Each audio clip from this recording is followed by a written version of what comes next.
No, it was never a problem at all.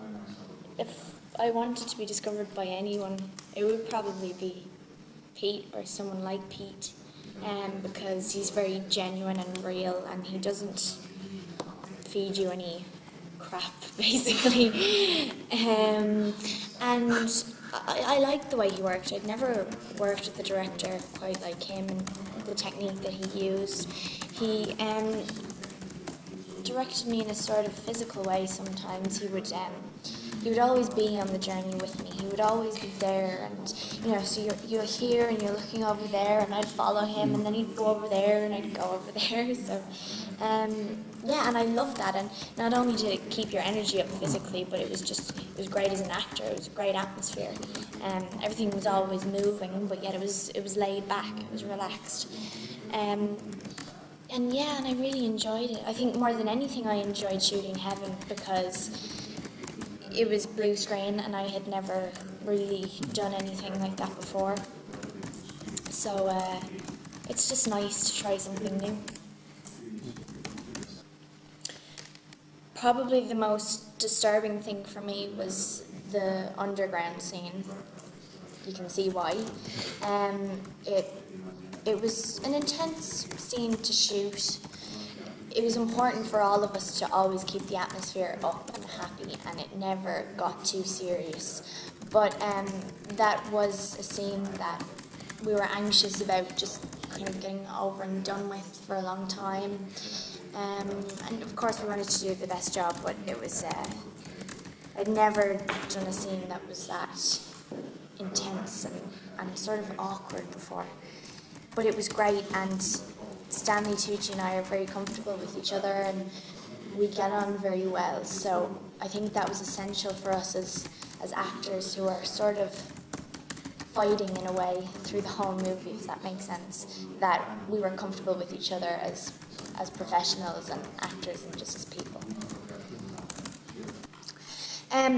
I was like everyone else really. I've of course seen the Rings trilogy, and I went to see King Kong, and yeah, that was it. And I think I had seen Heavenly Creatures as well. I've only seen it recently and really enjoyed it and knew what it was about. But I was aware of him and his genius.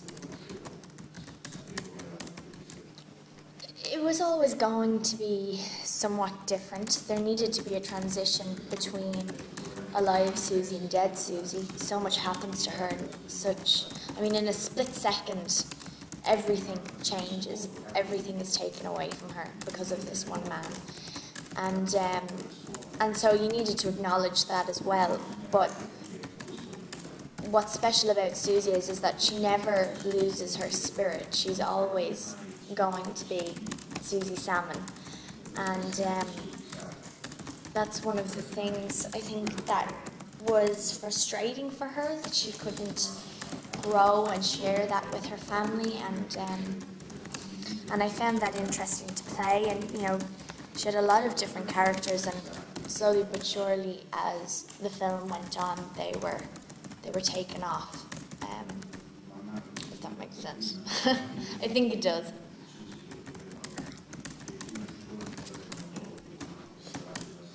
And also, sorry, with this character in particular, you're going on a journey with her. I mean, I didn't know who she was straight away.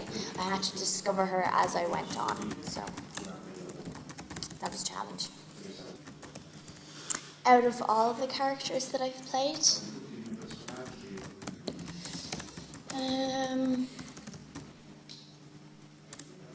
let me think about that. I think, and I'm not just saying it because I'm publicising this movie, but it would probably be Susie. She's a normal teenage girl. She's interested in all the typical things that a teenage girl would be interested in, that she kind of centres her life around, that aren't very important, like boys and fashion and pop music and David Cassidy. So I love that, and I don't know, I think as I get older I get slightly quirkier and weirder, and She's kind of, I don't know. I mean, I'm probably a bit weirder than Susie is, but I do relate to her the most, and yeah, it was easy to. I mean, if she was a real person, I would easily become her friend if she'd have me. Mi chiedo. La sua attrice di riferimento? Oh, yeah. I think I'm more inspired by filmmakers, to be honest, the filmmakers that I work with, because I suppose being an actor, you only get to see really half of what you're doing on set, whereas when you're working with filmmakers, it's all just there for you. But I do love, of course, Meryl Streep and Susan Sarandon and great women like that. Yeah, I think for me it tends to be the same when I'm building any character. You start, well for me, I start by reading the script and sort of studying it, talking to the director and sometimes the writer about what we're going to do, and just building up from that and thinking about it and discovering, it's usually a her, a she, and I don't know, I enjoy that process. It's sort of like getting to know a new person, like somebody who's come into your school that you're getting to know, and you start to realise what their favourite colour is and their favourite band and what expression they make when somebody says something mean to them. It's just, that's the way it is for me. It's like getting to know a friend or something. And what was the other part? Oh, I remember actually.